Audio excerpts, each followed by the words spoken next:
Hello मेरे प्यारे बच्चों, कैसे हो आप सब लोग। आई होप सब मस्त हैं, ज़बरदस्त हैं। A very warm welcome to CMA inter fast track batch for audit. हम करने वाले हैं आज यूनिट 7 को ख़त्म, क्योंकि ये 7.5 और 7.6 दोनों का कंटेंट आज मैं आपके लिए ले आई हूँ। लगभग 1 सवा घंटा लगाएंगे और ये कंटेंट कर लेंगे डन। मेरा गला थोड़ा सा आज खराब है, with my sore throat you will have to manage today, but compromise नहीं होगा। एकदम एनर्जी के साथ, एनर्जी एकदम जोश एकदम हाई रहने वाला है। Just voice might be a little tricky today, okay, but then we can ignore it because हमारा एग्जाम तो पास आ गया है। तो अगर मैं अपना बेस्ट दे रही हूँ तो आपको भी अपना बेस्ट देना है। ये कंटेंट जो मैं आपके साथ स्क्रीन पर शेयर कर रही हूँ, आप चाहे तो लिख भी सकते हैं। You can also purchase it from the website.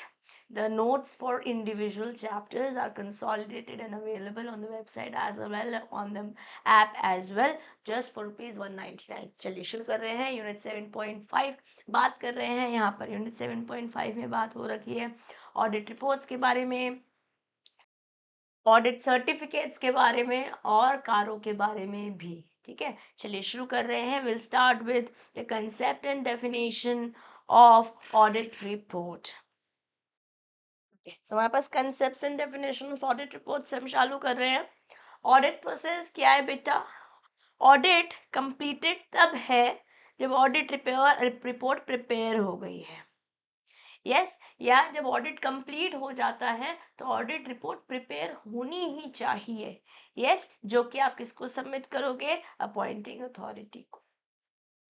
Okay, so let me just repeat my self. Audit के प्रोसेस हमने किया, ऑडिट में जो भी आपका काम था वो किया, ऑडिट कंप्लीट हो गया, अब ऑडिट की रिपोर्ट बनी। रिपोर्ट जो है वो अथॉरिटी को सबमिट हो जाएगी। डेफिनेशन क्या है हमारे पास ऑडिट रिपोर्ट की? Definition is it's a formal written communication जो एक्सप्रेस कर रहा है ऑडिटर का ओपिनियन। ऑडिटर का ओपिनियन किस पर? कि आपकी कंपनी की, इस कंपनी का ऑडिट किया, उसका फिनेंशियल परफॉर्मेंस कैसा था और उस कंपनी का फिनेंशियल पोजीशन कैसा है। Financial performance, financial position report में टिप्पणी देता है, अपना कमेंट देता है ऑडिटर। यस, लैंगस्टर की डेफिनेशन हमारे लिए इम्पॉर्टेंट है, इसको हम कोशिश करेंगे याद करने की।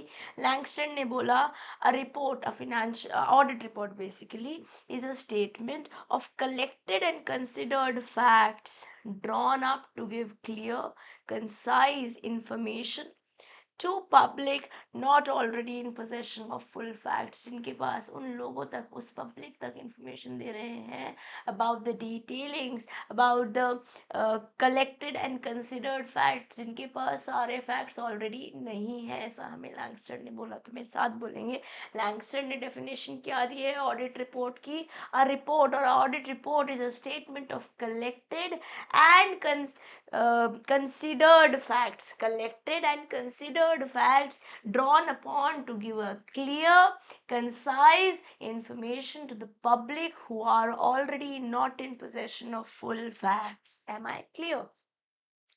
Yes, अगर आंसर क्वेश्चन आएगा ऑडिट रिपोर्ट पे लिखने की तो लैंगस्टर की डेफिनेशन हमें लिखनी चाहिए। ठीक है, तो इस लैंगस्टर की डेफिनेशन को भी प्रोसेस कीजिए। अगर आपके पास ये नोट्स हैं तो आप रेफर कर लीजिए, अगर आपके ऐसे नोट्स नहीं है तो ये डेफिनेशन अपनी नोटबुक में लिख लीजिए। ओके, तो ये रहा बात ऑडिट रिपोर्ट की। अब ऑडिट सर्टिफिकेट क्या है मेरे बेटे? ऑडिट सर्टिफिकेट एक रिटन कंफर्मेशन है जो कि वेरीफाई करता है मेजरेबल फैक्ट्स को। यहाँ पे कोई अंदाजे नहीं लगा रहे हैं, मुझे ऐसा लगता है या अंदाजा नहीं हो जाएगा, not like that. It is exact facts, verified measurable facts because numbers speak. Okay, based on absolute verification, based on absolute verification. Dicksee ने डेफिनेशन दी है हमें ऑडिट सर्टिफिकेट की। सर्टिफिकेट क्या है? A certificate makes certain and is necessarily limited to facts capable of being capable of absolute verification. जिनको आप absolutely verify कर सकते हो वही facts इस सर्टिफिकेट पे लिखे हुए होते हैं, ऐसा हमें डिक्सी ने बोला है। तो लिख लीजिए, व्हाट इज ऑडिट सर्टिफिकेट। अगर आपके पास नोट्स नहीं है तो लिख लीजिए, और अगर आपके पास नोट्स है तभी भी मैं सजेस्ट करूँगी कि लिखना चाहिए। लिखने से हमारे को चीज़ें ज़्यादा अच्छे से रिकॉल हो पाती है जब मैं एग्ज़ाम के लिए प्रिपेयर हो रही हूँ। Yes, a certificate. When I'm talking about certificate, I'm mentioning audit certificate here.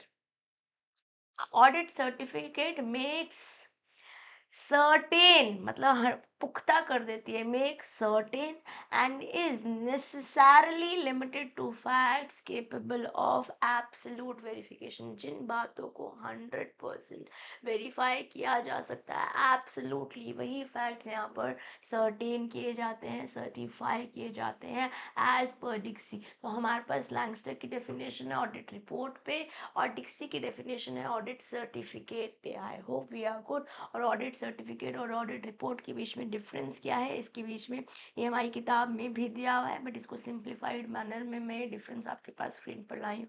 इसको हम प्रोसेस करेंगे, अपने दिल में उतारेंगे और पोस्ट सेशन लिखेंगे भी ज़रूर। ओके, डेफिनेशन क्या है हमारे पास ऑडिट रिपोर्ट की। ऑडिट रिपोर्ट में ऑडिटर अपना ओपिनियन बताता है फिनेंशियल स्टेटमेंट पे, बेसिकली फिनेंशियल पोजीशन पर और फिनेंशियल परफॉर्मेंस पर, दोनों पर कम्युनिकेशन एक्सप्रेस करता है रिटर्न में। कौन? ऑडिटर, क्योंकि ऑडिटर ने जाना है ऑर्गेनाइजेशन में, वो ऑडिट प्रोसेस फॉलो किया है जिससे वो अपना ओपिनियन एक्सप्रेस करता है। अब हमारे पास 4 तरीके की रिपोर्ट्स होती हैं जिनके बारे में मैं भी आपसे थोड़ी देर में बात करने वाली हूँ। Yes, written communication of accuracy of facts, facts के बारे में एक्यूरेसी सर्टेनिटी के साथ जहाँ बात करी जा सकती है, जहाँ एब्सोल्युटली सिर्फ वही बात लिखी जाएगी जिसको 100% वेरीफाई किया जा सकता है, वो लिखा होता है ऑडिट सर्टिफिकेट में। This is the definition of each. Nature क्या है यहाँ पे? ओपिनियन एक्सप्रेस कर रहा है अपना ऑडिटर, यहाँ पे कंफर्मेशन दे रहा है, क्योंकि हम एब्सोल्यूटनेस पे बात कर रहे हैं ना, इसलिए कंफर्मेशन दे रहा है ऑडिटर सर्टिफिकेट के अंदर। यस, बेस्ड क्या है? कुछ अजम्पशंस, कुछ एस्टिमेशंस पे बेस्ड है ओपिनियन, क्योंकि यहाँ पे आप 100% बात नहीं कर सकते। यहाँ पे डिस्क्लेमर ऑडिटर देता है अपनी तरफ से that in the best of my beliefs, yes, and in the best of my knowledge I hereby express that the statements are true and fair। True and correct नहीं बोल रहा है ऑडिटर, क्योंकि जब करेक्ट बोलेगा तो एब्सोल्यूटनेस आ जाएगी, और वहाँ पर, और ये एब्सोल्यूटनेस या सर्टेनिटी उन्हीं फैक्ट्स की दी जा सकती है जहाँ 100% वेरिफिकेशन पॉसिबल है, जो कि सर्टिफिकेट में मेंशन किया जाता है। इसलिए एक्चुअल फिगर्स पे जो बेस्ड है वो ऑडिट सर्टिफिकेट है, जो एस्टिमेशंस पर, अजम्पशंस पर और in the process of audit auditor ने कंक्लूड किया है to give express the opinion that he has or she has form during the process of audit of an organisation, वो होगा ऑडिट रिपोर्ट के अंदर। ओके, स्कोप क्या है? Audit report of course broad है, ऑडिट सर्टिफिकेट कहीं ना कहीं लिमिटेड है। एडवाइस क्या आती है? कंस्ट्रक्टिव एडवाइस, नेगेटिव मतलब कि नो फीडबैक जो somewhere which can be worked upon by the organisation, वो रिपोर्ट में आता है। यहाँ पे कोई एडवाइस नहीं आती है, सर्टिफिकेट में कोई एडवाइस नहीं आती है। यहाँ पर let's say for example auditor को लगता है कि फेयरनेस तो है बट ये चीज़ों में थोड़ी गड़बड़ है, इसको ठीक किया जा सकता है ना। मटेरियल नहीं है, अगर मटेरियल गड़बड़ दिख रही होगी तो ऑफ कोर्स वो एडवर्स रिपोर्ट ही पास करेगा या क्वालिफाइड रिपोर्ट पास करेगा ऑडिटर। यस, अगर नेक्स्ट बात करते हैं बेसिस, फैक्ट्स और अजम्पशंस और एस्टिमेशन से बनता है, ऐसा नहीं कि बस हवा में मुझे ऐसा लगता है ऐसा रिपोर्ट बन गया, फैक्ट्स भी तो होने पड़ेंगे। बट जब मैं बात करती हूँ सर्टिफिकेट की, यहाँ पे सिर्फ और सिर्फ एक्चुअल फिगर्स ही होती हैं। गारंटी, कोई गारंटी नहीं है जब ओपिनियन दिया जा रहा है, बट जैसे ही सर्टिफिकेट आ रहा है तो यहाँ क्योंकि हम सर्टेनिटी से कुछ बातचीत कर रहे हैं जिससे वेरीफाई किया जा सकता है, तो वहाँ पे हम उसको बोलेंगे guarantees accuracy. Time of issuance, audit report तब मिलेगी जब ऑडिट कंप्लीट हो चुका होगा, अथॉरिटी के पास सबमिट होगी, पूरा प्रोसेस हो चुका होगा। तो आफ्टर ऑडिट कंप्लीशन आता है आपके पास ऑडिट रिपोर्ट, और जैसे रिक्वायर्ड होता है comes the audit certificate. Auditor की लायबिलिटी, लायबल नहीं है अनलेस ये और शी हैज़ बीन नेग्लिजेंट, जो उसे काम करना चाहिए था उसने ढंग से नहीं किया है तो फिर वो लायबल हो जाएगा, अदरवाइज नॉट, बिकॉज यहाँ पे तो ट्रू और फेयर ओपिनियन प्रोवाइड कर रहा है। लायबल हो जाएगा सर्टिफिकेट में अगर इनकरेक्ट है, क्योंकि यहाँ पे हम एब्सोल्यूटनेस सर्टेनिटी से बात कर रहे हैं। फॉर्मेट प्रिस्क्राइब फॉर्मेट में आता है आपके पास ऑडिट रिपोर्ट, और ऑडिट सर्टिफिकेट का कोई स्टैंडर्ड फॉर्मेट नहीं है। ये अपने आप में बहुत इंपॉर्टेंट है, चाहे आपके पास नोट्स है चाहे नहीं है, पोस्ट द सेशन ये लिखिएगा ज़रूर। और एक बार लिख लेते हैं तो गिव मी अ डन, और you can also share the screenshot of it with me on WhatsApp or on telegram if you are not connected to me on whatsapp। मेरा टेलीग्राम ग्रुप ज्वाइन कर सकते हैं आप, law by CM में दिशा दू आप सिंपली टाइप करेंगे and you will be able to get the resources as well. Deepak classes Telegram group पर भी आपको कंटेंट मिल जाएगा, या आप मेरे से बात कर सकते हो, जो फ्री रिसोर्सेज है वहाँ पे मिल पाएंगे, आप मेरे से बात भी कर सकते हो वहाँ पर। अब बात करते हैं क्या असेंशियल कैरेक्टर्स हैं एक गुड ऑडिट रिपोर्ट के। ठीक है, यहाँ से प्रीवियस ईयर्स में क्वेश्चन पूछा गया है, फिर से भी पूछा जा सकता है। मैं एक बार आपको कंटेंट भी दिखा देती हूँ।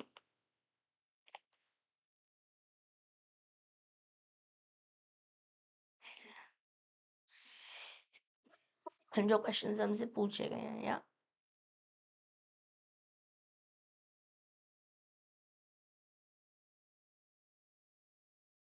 देखो ऑडिट रिपोर्ट पर कंटेंट में तो है ही, इसके अलावा ऑडिट रिपोर्ट और ऑडिट सर्टिफिकेट का डिफरेंस पूछा हुआ है 2014 में। अब हमारे पास 2 नंबर के क्वेश्चन एमसीक्यू फॉर्मेट में आते हैं। अगर मैं रिसेंट आपके पास फॉर्मेट के बारे में बात करूँ, या then types of audit report में आप देख रहे होंगे, जिनके बारे में भी अभी थोड़ी देर में मैं आपसे बात करूँगी। देखो कॉन्टिन्यूस पूछा हुआ है, क्लीन रिपोर्ट, क्वालिफाइड रिपोर्ट, इन सब पे आपसे क्वेश्चन पूछा हुआ है। यस, ऑडिट रिपोर्ट और ऑडिट सर्टिफिकेट पे 7 नंबर का क्वेश्चन पूछा हुआ है, 7 मार्क्स। 2016 में दिसंबर में क्वेश्चन आया हुआ है। जस्ट अभी अभी हमने रिवाइज किया, इसलिए मैंने आपको बोला 100% लिखेंगे, मेरे साथ स्क्रीनशॉट भी शेयर करेंगे टेलीग्राम पर, आप मेरे से जुड़ सकते हैं। यस, फिर हमारे से क्वेश्चन पूछा हुआ है अगेन टाइप्स ऑफ रिपोर्ट पे क्वेश्चन मल्टीपल अटेम्प्ट में पूछा हुआ है। 2018 में भी आपके पास क्वेश्चन आया है, ऑडिट रिपोर्ट और ऑडिट सर्टिफिकेट के बीच में क्या डिफरेंस है। तो बहुत इंपॉर्टेंट क्वेश्चन है, बहुत इंपॉर्टेंट। या अब unqualified report again types of report in general is very very important. Audit report के एलिमेंट्स पे क्वेश्चन आया हुआ है 2017 में, या इसके बारे में मैं थोड़ी देर में बात भी करूंगी, और कोशिश करूंगी कि क्लास में आपको याद हो जाए। उसके लिए मैं एक निमोनिक भी लेकर आई हूँ आपको याद कराने के लिए। ओके, हाँ देखिए फिर से पूछा हुआ है टाइप्स ऑफ रिपोर्ट्स के बारे में क्वेश्चन। ऑडिटर की रिपोर्ट के बेसिक एलिमेंट्स पे 2021 में भी क्वेश्चन आया हुआ है, वेरी इंपॉर्टेंट। 2017 में भी आया था ये क्वेश्चन, 2021 में भी आ गया ये क्वेश्चन। या then there are few practical questions also, जो मैं suggest करूँगी that all of you must read them। You must always read the questions that have come in previous years। अब बात करते हैं गुड ऑडिट रिपोर्ट की क्या कैरेक्टरिस्टिक्स है। it has to be simplicity is one of the characteristic that should be present in a good audit report। मतलब आराम से समझ आ सके, सिंपल लैंग्वेज में हो। मतलब इंस्टेड एग्जांपल समझते हैं, instead of per your acquisition the quantitative figures underwent reconciliation, इतना टेक्निकल हैवी भाषा यूज करने की जगह हम सिंपली लिख सकते हैं we match the numbers as you requested. Because हो सकता है जो बंदा आपकी रिपोर्ट पढ़ रहा हो उसको इतनी ज़्यादा टेक्निकल नॉलेज नहीं हो जितनी आपको है। यस, क्लैरिटी, क्लियर पर्पस होना चाहिए, क्लियर फाइंडिंग होनी चाहिए, आपका एजेंडा भी क्लियर होना चाहिए, आप करना क्या चाह रहे हैं, और जो भी आपकी फाइंडिंग्स हैं उसको भी साफ साफ लिखना है। एक्सप्लिसिटली स्टेट करना है कि हमने ऑडिट किया let's say cash balances for the year जो कि एंड हो रहा है 31 मार्च 2025 26 व्हाटएवर। ओके, ब्रेविटी, ब्रेविटी का मतलब होता है कंसाइज होना पड़ेगा, अननेसेसरी फालतू की बातें नहीं लिखनी है। Yes, instead of listing all banking transaction simply ऐसे लिख सकते हैं all banking transactions were properly documented and reconciled during the process of audit, and this is what we are writing in the audit report as well। So we have said simplicity होनी पड़ेगी, एकदम clarity होना पड़ेगा, purpose में भी finding में भी। brevity बोले तो unnecessary फालतू बातें करके हम लंबी बातें नहीं करेंगे, सीधी बात, नो बकवास। Okay, firmness, confident conclusion, whimsical नहीं हो सकता, ये भी हो सकता है और ये भी हो सकता है. Let's no form a conclusion, let's form an opinion and talk about it. Be firm about it, don't be whimsical about it. Okay, clearly say, in our opinion the statements give true and fair view. अगर ऐसा लग रहा है तो instead of एक phrases seems reasonable. अरे भाई सीधी बात बताओ ना, फर्मनेस दो ना, कॉन्फिडेंटली बोलो ना जो तुम्हारी बात है ऑडिट रिपोर्ट के अंदर. Okay, objectivity, it has to be based on verified evidence. कोई पर्सन मुझे ऐसा लगा, नो भाई, आपको क्या लगा नहीं जानना चाहते हम. ओके, और लोग ही जानना चाह रहे हैं कि आपको जो आपने देखा, जो आपने इंटरनल जाके समझा, जाके बुक्स चेक करी, जिस पर्पस के लिए आप अपॉइंट हुए थे, उन उसको मद्देनजर रखते हैं. जैसे जज साहब बोलते हैं ना, क्या बोलते हैं जज साहब या जज साहिबा, क्या बोलती हैं, बयानों और गवाहों को मद्देनजर रखते हुए ये कोर्ट इस नतीजे पे पहुंचा है. ऐसे बात होती है ना. तो इसी तरीके से there has to be the things, the statement that have been given by the auditor, it has to be based on verified evidences, no personal bias, only include supported findings. Example, inventory was physically verified, इस तारीख को verify हुआ था, we believe कि probably वो accurate है. हम ऐसे बिलीव करते हैं. देखो इस, क्योंकि हम रिपोर्ट में 100% एक्यूरेसी से बात नहीं करते ना, या तो हमारे को ऐसा लग रहा है the process that we are following, जो ओपिनियन, अब इसके पीछे कुछ ज़्यादा ही घपला कर रखा हो, जाल बिछा रखे हो कि वहीं तक ही पहुँचे हम सही, जहाँ तक आप पहुँचाना चाहते हैं, then we can't do anything about it. But negligence नहीं होना चाहिए ऑडिटर के बिहाफ पे. Yes, disclosure, disclose all material facts. If a lawsuit affects the company's finances, mention it even if the client prefers you to skip it. अगर आपका जिस company का audit करने गए उसने बोला कि यार ये मत लिखना ना कि हमने ना इस किसी को ज़्यादा लोन ले रखे हैं अभी, ठीक है, बट इम्पॉर्टेंट है क्योंकि लोगों तक ये बात पहुंचना, तो आपको लिखना पड़ेगा. चाहे आपका जो क्लाइंट है वो मना भी कर रहा है, अगर आपकी कोई इम्पॉर्टेंट चीज़, इम्पॉर्टेंट फैक्ट आपको पता चले हैं, you should make disclosures of, because जनता आपके ओपिनियन पर निर्धारित होके अपने डिसीजंस लेती है, most importantly the investing decisions.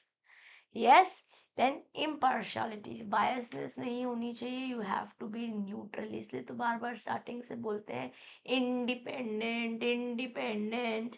Yes, even if the client is your friend, first of all friend का तो हो ही नहीं सकता बायसनेस है, बट लेट्स से आपके फ्रेंडली रिलेशन हो गए हैं, आपको फाइंडिंग्स जो देनी है वो सोलली ऑन एविडेंस पे देनी है, रिलेशनशिप पे नहीं.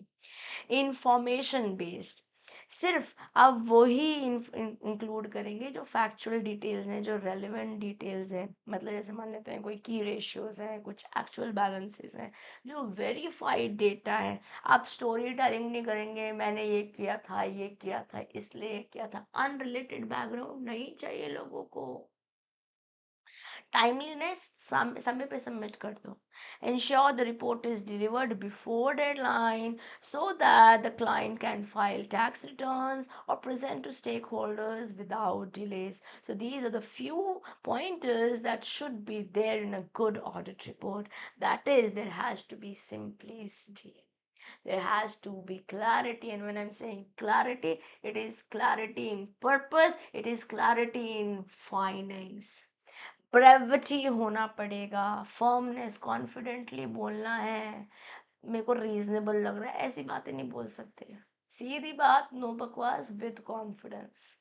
ओके, ऑब्जेक्टिविटी, वेरीफाइड एविडेंस पे ही बातचीत करेंगे. डिस्क्लोजर, जो भी इम्पोर्टेंट बातचीत आपको पता चल रही है, चाहे क्लाइंट आपको बोल भी रहा है कि नहीं बताना भाई, इम्पोर्टेंट है, मटेरियल है, it has to be disclosed. Yes, कोई बायसनेस नहीं होनी चाहिए. इम्पार्शियलिटी, इंफॉर्मेशन बेस्ड होगा, अजम्पशन बेस्ड नहीं हो सकता है, फैक्चुअल डिटेल्स ही जाएंगी, एंड आपको टाइमली सबमिट करना है. ठीक है, 2-3 बार पढ़ेंगे, आप याद कर पाएंगे. क्लैरिटी होनी चाहिए, सिंप्लिसिटी होनी चाहिए, ब्रेविटी होनी चाहिए, फर्मनेस होना चाहिए. टाइमली आपको सबमिट करना है, इंफॉर्मेशन बेस्ड होना पड़ेगा, there should be no bias, impartiality बोल सकते हैं, डिस्क्लोजर होना पड़ेगा, ऑब्जेक्टिविटी के साथ काम करें। Simple, I have covered all the pointers and similarly when you read a couple of times आप एक ऐसी पोजीशन में आ जाएंगे कि आप कंसेप्ट समझ चुके हैं, लिख भी पाएंगे। यस अब ऑडिट रिपोर्ट का कंटेंट क्या है, क्या क्या लिखा होगा इस ऑडिट रिपोर्ट में। 3 की सोर्सेज से आप ऑडिट रिपोर्ट बनाते हैं। वो 3 रिसोर्सेज क्या हैं, companies act 2013, standards on auditing जिन्हें मैसेज बोलते हैं, and companies audit report order 2020 इसे हम कारो बोल रहे हैं, companies audits report order 2020। yes that is caro requirement as per companies act 2013 हर एक लिमिटेड कंपनी को अपने अकाउंट्स को ऑडिट कराना ज़रूरी है। किसके द्वारा, एक क्वालिफाइड ऑडिटर द्वारा। ऑडिटर क्या करता है, क्रिटिकली एग्जामिन करता है, देखता है कुछ गड़बड़ तो नहीं है, स्केप्टिकल रहता है कि हो सकता है कुछ गड़बड़ हो। Yes books of accounts check करेंगे, फिनेंशियल स्टेटमेंट्स चेक करेंगे। ऑडिटर फिर अपना पूरा प्रोसेस कंप्लीट करने के बाद ऑडिट रिपोर्ट सबमिट करेगा कंपनी के मेंबर्स को भी at the annual general meeting, members को सबमिट करेगा at the annual general meeting. This is how the companies act 2013 speaks about it, the audit report. ठीक है, ऑडिट रिपोर्ट में content sources जैसे मैंने बोला आपके पास कंपनीज एक्ट के थ्रू आता है, एसएस के थ्रू आता है, कारो 2020 के थ्रू आता है। कंपनीज एक्ट 2013 बोल रही है, लीगली मैंडेट कर रही है कि भैया अगर आप एक लिमिटेड कंपनी है तो आपको ऑडिट कराना ही होगा। ऑडिटर की ड्यूटीज़ बताई हुई है कंपनीज एक्ट में। सबमिशन के बारे में भी बात कर रखा है कि शेयर होल्डर्स को सबमिट करनी है अपनी रिपोर्ट एक बार आपका ऑडिट प्रोसेस कंप्लीट हो जाएगा eight the annual general meeting. ऐसे प्रोफेशनल गाइडलाइंस हैं ताकि आप फॉर्म कर सकें, कंटेंट कर बेसिकली कंटेंट बना सकें, प्रेजेंट कर सकते हैं अपनी ऑडिट रिपोर्ट को, ताकि कहीं ना कहीं कंसिस्टेंसी बनी रहे, क्वालिटी बनी रहे और इंटरनेशनल नॉर्म्स के साथ भी हम तालमेल बिठा पाए। तो क्या बोल रहे हैं, ऐसे क्या कर रहे हैं, आपको एक फॉर्म प्रोवाइड कर रहे हैं, कंटेंट प्रोवाइड कर रहे हैं, है ना, प्रेजेंटेशन प्रोवाइड कर रहे हैं, ताकि कंसिस्टेंटली सेम फॉर्मेट को इस्तेमाल करते हुए आप अपनी ऑडिट रिपोर्ट प्रोवाइड करें, ताकि ना तो खाली इंटरनेशनल बट इंटरनेशनल नॉर्म्स भी सफाइस कर पाए, चाहे वो क्वालिटी वाइज हो, चाहे कंसिस्टेंसी वाइज हो, चाहे कंप्लायंस वाइज हो। कारो स्पेसिफाई करता है एडिशनल मैटर्स जो कि रिपोर्ट होने चाहिए, जैसे कि fix assets, loans, deposit, statutory dues, कुछ सर्टेन कंपनीज के लिए। ठीक है, कारो का फुल फॉर्म आई होप आपको याद हो चुका है। आई एम सेइंग कारो, आई am saying companies audit report order 2020। Recent है, इम्पॉर्टेंट है, बहुत बातें करोगे कारो की सीएम में फाइनल में जब जाओगे, बस नेक्स्ट कदम वही है। यस तो ऑडिटर की रिपोर्ट के अंदर कंपनीज एक्ट 2013 के अकॉर्डिंग ऑडिटर का ओपिनियन होगा कि क्या जो स्टेटमेंट्स हैं, फिनेंशियल स्टेटमेंट्स हैं, फाइनेंशियल पोजीशन दिखाई जा रही है वो ट्रू एंड फेयर है या नहीं। यस एग्जामिन करता है ऑडिटर, एग्जामिनेशन करता है, review of balance sheets, PNL and cash flows, notes to accounts और बैलेंस शीट के आइटम्स पे, इनकम एंड एक्सपेंस पीएनएल के आइटम पे तो हमने बहुत डिटेल में लास्ट सेशन में बातचीत करी है, लंबा सेशन किया था हमने। यस रिपोर्ट एड्रेस तो किसको दे रहे हो, ये रिपोर्ट आप एड्रेस कर रहे हो, रिपोर्ट मेंबर्स को, शेयर होल्डर्स का ऑफ कंपनी को in the AGM. Presentation timing AGM में हो रही है। लीगल बाय बेसिस क्या है, सेक्शन 143 याद कर लीजिए। सेक्शन 143 कंपनीज एक्ट के बेसिस पे आप ऑडिट रिपोर्ट बनाते हैं एज एन ऑडिटर। और सेक्शन 143 हमारे लिए इतना इम्पॉर्टेंट है कि यहाँ पे सब सेक्शंस आपको मैं सजेस्ट करूँगी याद करने चाहिए। मैं इसकी एक सिंपल एनालॉजी भी लेकर आई हूँ सारे सेक्शंस को, ताकि आप कंसोलिडेटेड वे में अपने दिल में, अपने दिमाग में सेक्शन 143 को उतार पाए, क्योंकि कंपनीज एक्ट 2013 के अकॉर्डिंग सेक्शन 143 और इसके सब सेक्शंस बात करते हैं कि कैसे आप अपनी कंपनी की ऑडिट रिपोर्ट को सबमिट करते हैं या उसकी कंप्लायंस के बारे में बातचीत होती है। ओके। सेक्शन 143 सब सेक्शन 2 में ऑडिटर कंफर्म करता है ऑडिट रिपोर्ट में कि क्या ये स्टेटमेंट्स जो फिनेंशियल पोजीशन है, फिनेंशियल परफॉर्मेंस है, फिनेंशियल स्टेटमेंट्स है, वो ट्रू और फेयर व्यू दे रही हैं। Auditor confirms whether the financial statements give a true and fair view. जैसे इसको ऐसे समझ लेते हैं, जैसे एक डॉक्टर सर्टिफाई करता है, चेकअप हुआ, हेल्थ का चेकअप हुआ एक बंदे का, एक पेशेंट का, तो उसके बाद बताएगा कि ये कमी है, ये सही है, ये खराब है, इसको बेटर कैसे किया जा सकता है। यस।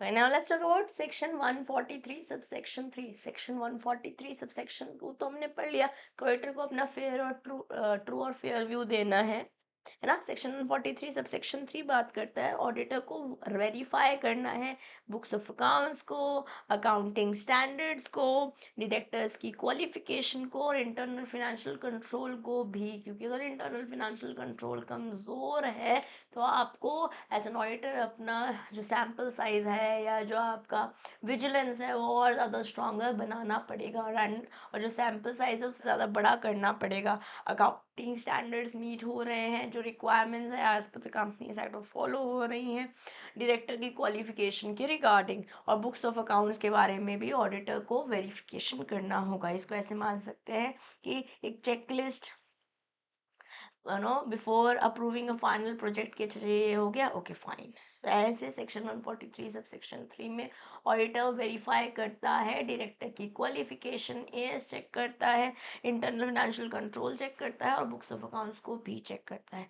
अब सेक्शन 143 सब सेक्शन 4 में देखता है कि कोई क्वालिफिकेशन कुछ गड़बड़ या कुछ इश्यू तो एग्जिस्ट नहीं कर रहा है, और अगर कर रहा है या नहीं कर रहा है ऑडिटर को एक्सप्लेन करना पड़ेगा। जैसे मान लेते हैं एक टीचर ने कुछ मार्क्स काटे, है ना, किसी जगह पे, आप जैसे आपने मेरे से टेस्ट सीरीज ज्वाइन करी और मैंने आपका टेस्ट पेपर चेक करके दिया, और मान लेते हैं मैंने आपको 7 में से 3 नंबर दिए, तो I will tell you why. तो ऐसे ही यहाँ पर भी रीज़न देना पड़ेगा। अगर कोई क्वालिफिकेशन दे रहा है, कोई बता रहा है ऑडिटर की गड़बड़ है। यस, गवर्नमेंट कंपनीज में अगर सीएजी डायरेक्शन, ऐसे सीएजी जो कंट्रोलर ऑडिटर जनरल है, वैसा दिशा निर्देश देता है कि ऑडिटर को कुछ काम करना है पर्टिकुलरली रिपोर्ट कंप्लायंस, तो वो करना होगा। सीएजी एक गवर्नमेंट इंस्पेक्टर जैसे एक्ट करता है ताकि फिनेंशियल ट्रांसपेरेंसी बने, ऐसा सेक्शन 143 सब सेक्शन 5 में बताया हुआ है। तो 2 देखा, 3 देखा, 4 देखा, 5 देखा, और फिर हम देख रहे हैं 12 जहाँ बोल रखा है फ्रॉड रिपोर्टिंग। अगर कोई फ्रॉड पता चला तो वो भी सेंट्रल गवर्नमेंट को रिपोर्ट करना है। तो बेसिकली यहाँ पे ऑडिटर विसल ब्लोअर जैसे एक्ट करेगा, जहाँ एक्सपोज करेगा कि भाई साहब धमाका नहीं, अभी धमाके की बातचीत हो रही है, धमाका नहीं फ्रॉड हो गया है। ठीक है, तो एकदम बेहतरीन चार्ट है। Section 143 sub section 2 sub section 3 sub section 4 sub section 5 sub section 12। 2 में हम बात करते हैं ट्रू और फेयरनेस की, 3 में हम बात करते हैं कि वेरीफाई करना है बुक्स ऑफ अकाउंट्स को, एस को, कंपनी के डायरेक्टर्स को, कि डायरेक्टर्स की क्वालिफिकेशन को, और साथ साथ इंटरनल फाइनेंशियल कंट्रोल को भी। सेक्शन 143 सब सेक्शन 4 बात करता है अगर कोई गड़बड़ है, कोई क्वालिफिकेशन है, उसके रीज़न के साथ बताना होगा कि क्या गड़बड़ है। इसमें आपको मार्क्स कटने करने वाला एग्जाम्पल होता है। 143 सब सेक्शन 5 गवर्नमेंट कंपनी इसके लिए है, जहाँ पर अगर कंट्रोलर एंड ऑडिटर जनरल कुछ दिशा निर्देश देता है तो government, if the CAG gives directions, auditor को उसको रिपोर्ट में इंक्लूड करना होगा, उस पर कंप्लाई करना होगा। और सेक्शन 143 सब सेक्शन 12 बात करता है फ्रॉड रिपोर्टिंग की। अगर कोई फ्रॉड हुआ है तो मस्ट है कि ऑडिटर को, सेंट्रल गवर्नमेंट को इसके बारे में बताना है। यस, तो रिपोर्टिंग फ्लो क्या बोला हमने, सबसे पहले कंपनी ने अपने अकाउंट्स बनाए, अकाउंट बनाने का काम कंपनी का, फिर ऑडिटर ने उसको एग्जामिन किया, उसको रिपोर्ट में प्रिपेयर करके दिया, रिपोर्ट मेंबर्स को सबमिट होगी, कहाँ सबमिट होगी, एजेब में सबमिट होगी, और क्या क्या बातचीत होगी, क्या क्या चीज़ों का ध्यान रखना होगा, 143 2 4 3 4 5 और 12 में हमने देख लिया है। यस, और पीछे भी हमने देखा है कि क्या क्या बातचीत यहाँ पर कंपनीज एक्ट के अंदर होनी होगी। कारो क्या बोल रहा है, हमारे जैसे एसेस क्या बोल रहे हैं, कंपनीज एक्ट की रिक्वायरमेंट क्या है, ऑल ऑफ दैट है ना गुड ऑडिट रिपोर्ट में होना क्या चाहिए, सब मैंने आपको ऑलरेडी बता दिया है। तो समरी टेबल 143 सब सेक्शन 2 में ट्रू एंड फेयर बता रहा है, 3 में बातचीत हो रही है कि कंप्लीटनेस है, कंप्लायंस सब कुछ फुलफिल हो रखा है बुक्स ऑफ अकाउंट में, डायरेक्टर्स की क्वालिफिकेशन में, इंटरनल फाइनेंशियल कंट्रोल में और एएस में भी। 43 4 में बोल रखा है अगर कुछ क्वालिफिकेशन आ रही है तो क्यों आ रही है, मतलब basically you are giving your commentary on why you have messaged, you have given the reason basically for the commentary that you have given. Yes, 43 5 में बात होती है गवर्नमेंट कंपनीज के लिए अगर सीएजी से कुछ डिडक्शन आया है, और 43 12 में बातचीत होती है अगर कोई फ्रॉड आया तो गवर्नमेंट को बताना है as a whistle blower.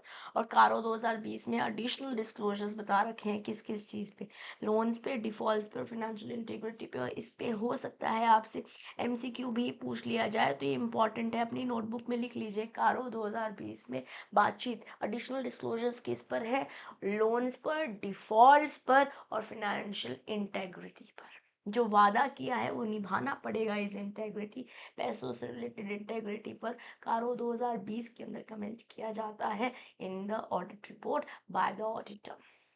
Yes, और रूल 11 क्या बोलता है, audit and auditors regulation, audit and auditors rule 2014 क्या बोलता है, रूल 11 का 2014 में ये रूल्स आए हैं और ये रूल 11 है। ओके, क्या इंश्योर करता है कि litigation, loss provision and investor education and protection fund compliance are also disclosed। अगर कोई कानूनी कार्रवाई लिटिगेशन चल रहा है, कोई लॉस से रिलेटेड प्रोविजंस बनाने हैं, और आईईपीएफ में अगर कोई पैसे ट्रांसफ़र कर रहे हैं, जो आपने कंपनीज एक्ट में भी पढ़े होंगे, अगर आपने पेपर नंबर 1 तैयार किया, पेपर नंबर 5 तैयार किया, बेसिकली ये बनता है आपका इंटर ग्रुप 1 में। यस, और आईपीएफ के बारे में हमने काफ़ी बातचीत इधर उधर भी करी है जब हम ऑडिट कर रहे हैं।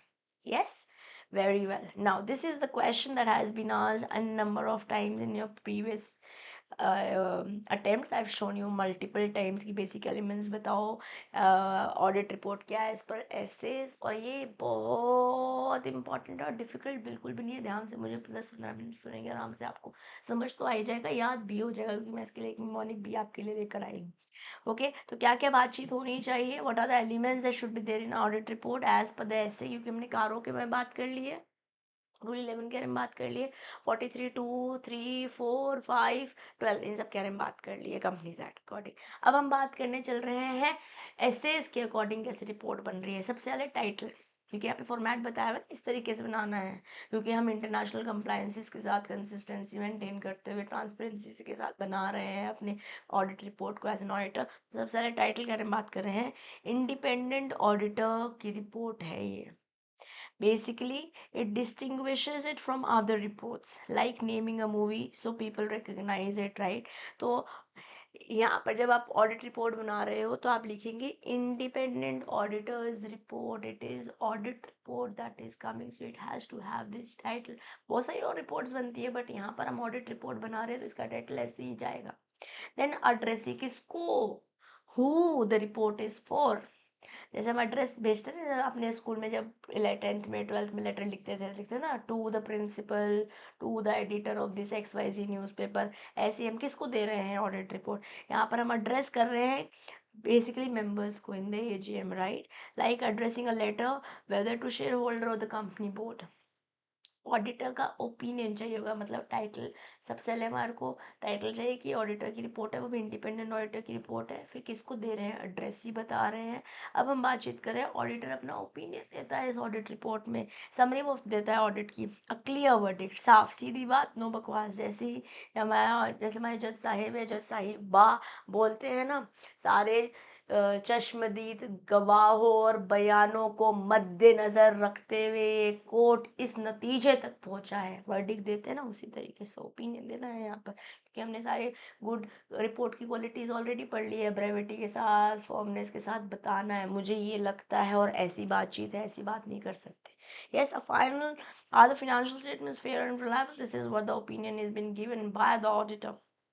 बेसिस फॉर ओपिनियन सब बोल क्यों रहे हैं भाई? वाई द ओपिनियन वो इज गिवन? अब इन्होंने क्या एविडेंसेस यूज करे, क्या मेथडोलॉजी इस्तेमाल करी इस जो आप स्टेटमेंट दे रहे हो उस तक पहुंचने के लिए? जैसे एक डिटेक्टिव बताता ना कि उसने केस कैसे सॉल्व किया, और आपने कभी शर्लॉक होम्स या कोई इस तरीके से सीरीज देखी हो तो सारी चीजें चल रही होती है, एंड में वो पकड़ लेता है उस बंदे को और बताता है अच्छा मैंने ये देखा था, फिर ये देखा था, फिर ये देखा था, ऐसे करके they come to some conclusions, right? Going concern assumption. Will the company survive? Checking if the company can continue running. Like asking if a store will stay open next year. या ऑडिटर को तो पता चल रहा होगा, financial position पे देख रहा है, फाइनेंशियल स्टेटमेंट चेक कर रहा है, तो समझ आएगा कि चलेगा ना, कोई दिक्कत तो नहीं होगी। अब अनंत काल तक तो नहीं बता सकता ऑडिटर, वो जनरली ईयर के बारे में बता सकता है, this is how it has happened. Okay, management responsibility. अब मैनेजमेंट को क्या करना है? Yes, what management must do.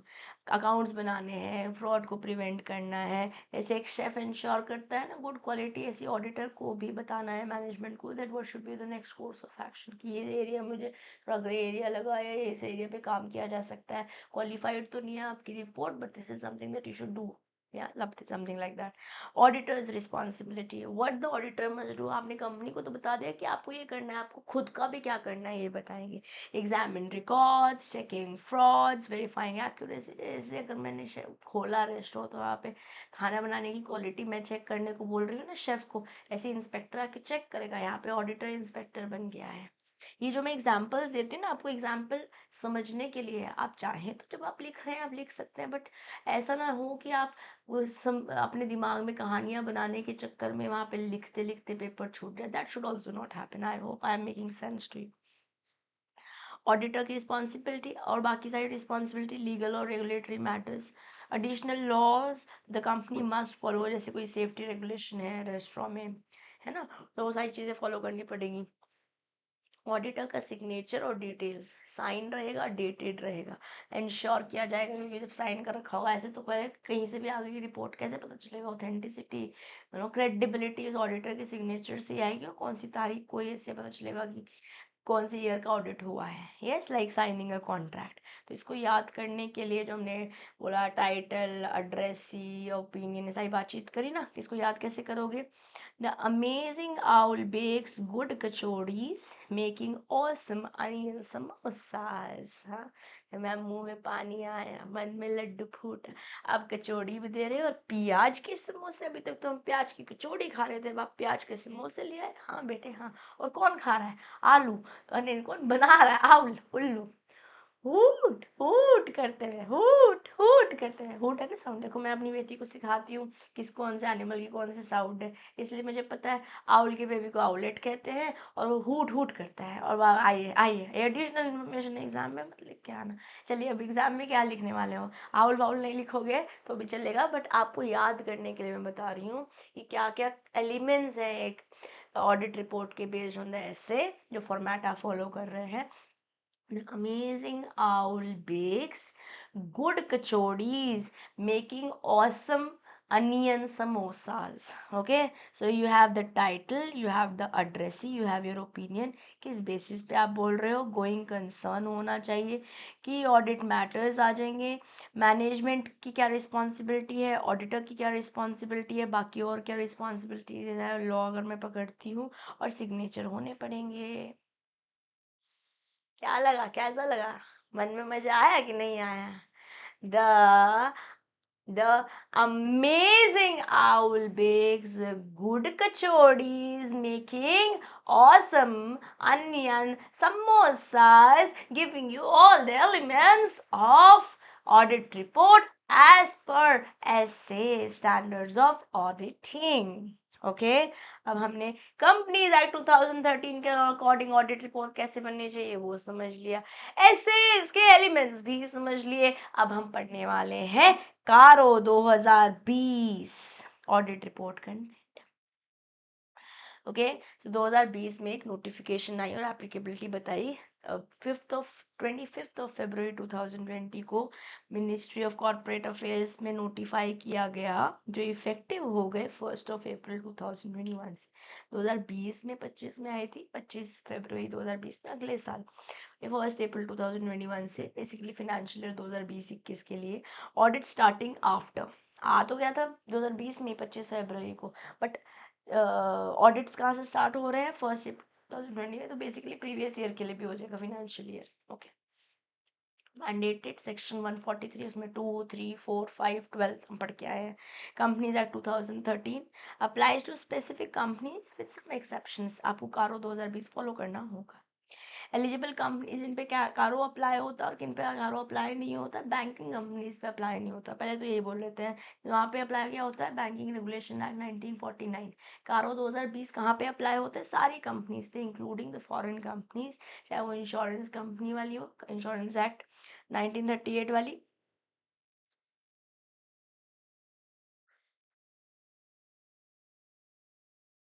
गड़बड़। ओके सो गाइस, ये ना गलत बन गया है चार्ट, कहाँ पे इंक्लूड नहीं होता, किस पे नहीं आएगा, ये एक्सेप्शन है। ओके, इसको ये एक्सेप्शन है। ओके, तो ये क्रॉस बना हुआ है ना, ये इधर लग गया है मेरे से, मतलब प्रिंट आउट में शायद कुछ गड़बड़ हो गई है।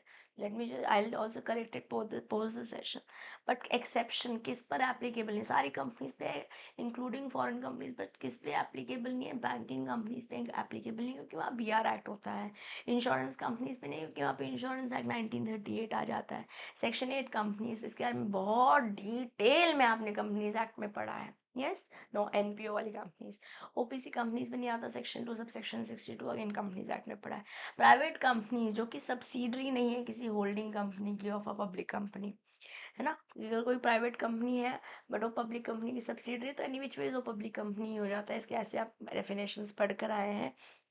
और एक ऐसी प्राइवेट कंपनी जिसका पेड अप और रिजर्व्स जो है वो 1 करोड़ से नीचे है, बोरोइंग 1 करोड़ से नीचे है, रेवेन्यू 10 करोड़ से नीचे है, तो आप पे कारो 2020 नहीं अप्लाई होता है। बाकी सारी कंपनीज पे, इंक्लूडिंग फॉरेन कंपनीज पे एप्लीकेबल है। तो बैंकिंग कंपनीज BR एक्ट आ रहा है, इंश्योरेंस कंपनीज पे इंश्योरेंस एक्ट आ रहा है, सेक्शन 8 कंपनीज पे नहीं अप्लाई होता कारो, OPC पे कारो अप्लाई नहीं होता है। पब्लिक प्राइवेट कंपनीज जो कि नॉन सब्सिडरी है किसी प्राइवेट नॉन सब्सिडरी या फिर पब्लिक कंपनी की सब्सिडरी है, बेसिकली पब्लिक कंपनी होल्डिंग है। या फिर अगर आप 1 करोड़ से नीचे का आपका पेड अप शेयर कैपिटल है, बोरोइंग 1 करोड़ से नीचे की, और 10 करोड़ से नीचे का रेवेन्यू है, तो आप पे एप्लीकेबल नहीं है। ठीक है, कारो 2020 कैसे याद करोगे? हाँ,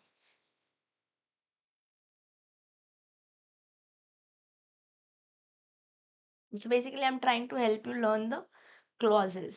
क्लॉज को कैसे याद करोगे? How will you remember the clauses? But clauses याद करने से पहले मैं बता देती हूँ क्लॉज है ही क्या। डिटेल की matters by clauses under the CARO. Okay, non current assets के बारे में बात करता है, ऑडिटर चेक करता है नॉन करंट असेट्स कौन से हैं। नॉन करंट असेट्स कौन से हैं? करंट असेट नहीं है। यस, तो आप फिजिकली वेरीफाई करोगे, बेसिकली फिक्स असेट्स में जा रहे हो आप। नॉन करंट असेट्स तो वही है ना, फिक्स असेट्स हैं जो। तो आप प्रॉपर रिकॉर्ड चेक करोगे, फिजिकली वेरीफाई करोगे, टाइटल डीड देखोगे कि आपकी ओनरशिप है, अगर मशीनरी या लैंड है आपने कुछ डाल रखा है तो रिवैल्यूएशन देखोगे, और कोई बेनामी अनोनिमस जिसमें कोई नाम नहीं है, ऐसी कोई प्रोसीडिंग्स तो नहीं आ रखी है। Inventory comes under the current asset, right? Physical stocks check करोगे, अगर 10% से ज़्यादा की डिस्क्रिपेंसी दिख रही है ना आपको फिजिकल स्टॉक में, उसके बारे में आप बातचीत करेंगे। बैंक स्टेटमेंट रिकनसाइल करेंगे। अगर वर्किंग कैपिटल लिमिट 5 करोड़ से ज़्यादा की है तो WC limit is working capital. Okay, learn करना पड़ेगा ये डेट आपको। इन्वेस्टमेंट लोन्स चेक करोगे, जो आपने लोन दे रखे हैं, कोई आउटस्टैंडिंग बैलेंसेस हैं क्या, जो टर्म्स हैं जिन पे आपने लोन का ट्रांजैक्शन किया हुआ है वो फेयर है, रीपेमेंट स्केड्यूल क्या है, कोई ओवर ड्यू है लोन, मतलब टाइम से ज़्यादा आगे हो गया है, और रिकवरी एक्शंस ले रहे हो क्या आप, अगर लोन डायरेक्टर को दिया हुआ है तो सेक्शन 185 और section 186 of companies act follow करना हो, ये लर्न करना है आपको। Both of these sections are important, 185 186 हमारे लिए इम्पोर्टेंट है याद करना। Okay, acceptance of deposit, compliance देखेंगे आरबीआई का और कंपनीज एक्ट का जब डिपॉजिट चल रहा है, और अगर एनसीएलटी से कोई ऑर्डर आया हुआ है तो उसको देखना पड़ेगा ऑडिटर को। कॉस्ट रिकॉर्ड मेंटेन करने पड़ेंगे अगर आप उस लिमिट में आ जाते हैं। स्टैट्यूटरी ड्यूज, टाइमली पेमेंट होनी चाहिए सारे टैक्सेस के। अगर कोई ओवर ड्यू है टैक्स, आपने 6 महीने से ज़्यादा हो चुका है पे नहीं किया, तो उसके ऊपर भी बातचीत करनी होगी ऑडिटर को। अनरिकॉर्डेड आइटम्स डिस्क्लोजर होगा, कोई अनडिस्क्लोज्ड इनकम है जो आपने आइडेंटिफाई किया कि भाई ये पैसे तो आपने दिखाए नहीं, इसका मतलब ये तो टैक्स में चोरी कर ली होगी। Yes, loan defaults, wilful defaulter status, misuse of funds, इन सब के बारे में भी कारों के अंदर एक क्लॉज है। IPO and FPO, initial public offer and forward public offer, further public offer sorry, correct use होना चाहिए फंड्स का, preferential allotment, private placement, compliance, basically law allotment से रिलेटेड जो भी है वो आपको सही करना पड़ेगा। कंपनीज एक्ट आई होप आप पढ़कर आए हैं, लॉ में नहीं पढ़ा है तो आप यहाँ से कंटेंट प्रोसेस कीजिए। अगर ग्रुप 1 बाद में दे रहे होंगे तो वहाँ पर आपको पेपर में काम आएगा। फ्रॉड, अगर फ्रॉड का कोई डिटेक्शन हुआ है तो विसल ब्लोअर कैसे आप हैंडल करने वाले हो। Nidhi compliance, maintaining required ratio, अगर कोई निधि कंपनी है, कोई no repayment defaults, related party transaction हुई है तो सेक्शन 177 और सेक्शन 188, 177 178 नहीं है, 177 एंड 188 है। और रिलेटेड पार्टी ट्रांजैक्शन में एएस लगाते हो आप 18। Yes, internal audit, adequacy of internal audit system, consideration of internal audit report, ये इंटरनल ऑडिट में भी आप बात करोगे as a clause. Non cash transaction compliance देखोगे सेक्शन 192 की, नॉन कैश ट्रांजैक्शन, सारे सेक्शन आपके लिए इंपॉर्टेंट है। सेक्शन में चाहूँगी, मैं सजेस्ट करूँगी कि आप याद करें, चाहे वो सेक्शन 185 186 है in context to loan to directors, चाहे सेक्शन 177 188 है in context of related party transaction, चाहे सेक्शन 192 है in context of non cash transaction. और कैसे याद करोगे सारे क्लॉजेज को, ये सारे क्लॉजेज आप ऐसे याद करेंगे। all cool auditors really see integrity like detectives catching crime, जैसे डिटेक्टिव्स क्राइम कैच करते हैं ऐसे ही जो कूल ऑडिटर्स हैं वो भी इंटेग्रिटी चेक करते हैं। तो हमने अभी एक अभी देखा था द अमेजिंग आउल बेक्स, कौन सी kachori good kachoris making what samosas, making onion samosas, yes, making awesome onion samosas। ऐसे मैंने याद किया था ना कि क्या क्या बातचीत एज पर ऐसे होनी चाहिए। The amazing owl bakes good kachoris making amazing onion samosas, ऐसे हमने पूरी क्या क्या बात पे बातचीत करता है एज पर ऐसे in the audit report the auditor. या now we have seen the clauses को याद करने के लिए ट्रिक है। All cool auditors really see integrity like detectives catching crimes। हर का फर्स्ट वर्ड से आप याद कर सकते हैं। All the clauses coming under this audit report purview। ठीक है, तो आप एसेट्स देखते हो, नॉन करंट एसेट है बेसिकली, इसको मैंने एसेट बोल दिया है। फिर आप क्रेडिट्स देख रहे हो, एक्सेप्टेंस ऑफ डिपॉजिट देख रहे हो, रिकॉर्ड्स चेक कर रहे हो, स्टैट्यूटरी ड्यूज देख रहे हो, आईपीओ एफपीओ की फंड यूटिलाइजेशन देख रहे हो, लोन में कोई डिफॉल्ट या फ्रॉड हुआ है उसके बारे में बात कर रहे हो, डिस्क्लोजर्स देख रहे हो, कंप्लायंस देख रहे हो, चाहे वो इंटरनल ऑडिट का हो चाहे वो निधि कंपनीज का हो। Okay, so I hope you will be able to remember them, you'll be able to use them in case mnemonics work for you, go ahead। अगर mnemonic work नहीं करता, ignore, बिकॉज एग्जाम में नहीं पूछा जाएगा, एक तरीका दिया हुआ है मैंने आपको याद करने का। अगर आपको ऐसे लग रहा है कि निमोनिक याद करना अपने आप में एक याद करना है तो छोड़ दीजिए। तो आपको जो तरीका याद करने में आसान लग रहा है आप उसे इस्तेमाल कीजिए। ठीक है, तो एक विजुअल चीट शीट बनाते हैं। कारो 2020 में 15 क्लॉजेज हैं जो ऑडिटर चेक करेगा। असेट चेक करेगा, लोन्स दिखाए, इन्वेस्टमेंट दिखाएगा, डायरेक्टर्स के बारे में बातचीत करेगा, deposit, cost record, statutory records, IPO, FPO, fraud, related party transaction. और यहाँ पे दोनों सेक्शन याद करने हैं, 177 भी 188 भी। इंटरनल ऑडिट डायरेक्टर्स में 185 186 याद करेंगे। Internal audit non cash transaction 192 याद करेंगे। आई होप आपने ये तीनों सेक्शंस अपनी नोटबुक में ऑलरेडी लिख लिए हैं। नहीं लिखे हैं ये चारों सेक्शंस, पांचों सेक्शंस, 85 86 177 188 एंड 192 सेक्शंस आपको याद करने चाहिए, इम्पॉर्टेंट हैं। Okay, I hope you have already understood. Okay, तो ऑडिटर अब अपना ओपिनियन देता है। ऑडिटर जब अपना ओपिनियन देता है ऑडिट रिपोर्ट पे, तो हमने देखा है एज पर ऐसे वो अनमोडिफाइड ओपिनियन हो सकता है, मोडिफाइड ओपिनियन भी हो सकता है। अनमोडिफाइड ओपिनियन मतलब ये तब होता है जब क्लीन रिपोर्ट है, अनक्वालिफाइड कोई टेंशन नहीं है, जो बातचीत करिए जो फिनेंशियल पोजीशन है इस कंपनी की, फिनेंशियल स्टेटमेंट्स वो ट्रू एंड फेयर है, एकदम क्लीन, एकदम बढ़िया है कंपनी के स्टेटमेंट्स। एज ऑडिटर अपनी टिप्पणी ऐसे दे रहा है, meaning financial statements give true and fair view. Condition कि आपने गैप फॉलो किया हुआ है, कंसिस्टेंट पॉलिसीज है, लीगली सब कुछ कंप्लायंट है, प्रॉपर डिस्क्लोजर करा हुआ है, और चेंजेस अगर कुछ करे हैं तो वो भी आपने डिस्क्लोज करे हुए हैं। Okay, so the mnemonic that you use is gap follows clear rules. If you want to remember all the pointers in the conditions of unmodified opinion that is given by the auditor, especially in the cases, basically in the cases of clean or unqualified reports, if auditor अपना बता रहा है कि true and fair इस्तेमाल हुआ हुआ है, true and fair views हैं on the opinion that the auditor is giving on the reports, the financial statements of the company. Okay, कैसे याद करोगे? Gap follows clear rules. तो हमने बोला कि हमने गैप फॉलो किया है, यस, कंसिस्टेंसी है, लीगल कंप्लायंस हुए हैं, सारे डिस्क्लोजर्स एसेंशियली हो रखे हैं, है ना, proper disclosure, essential proper disclosure.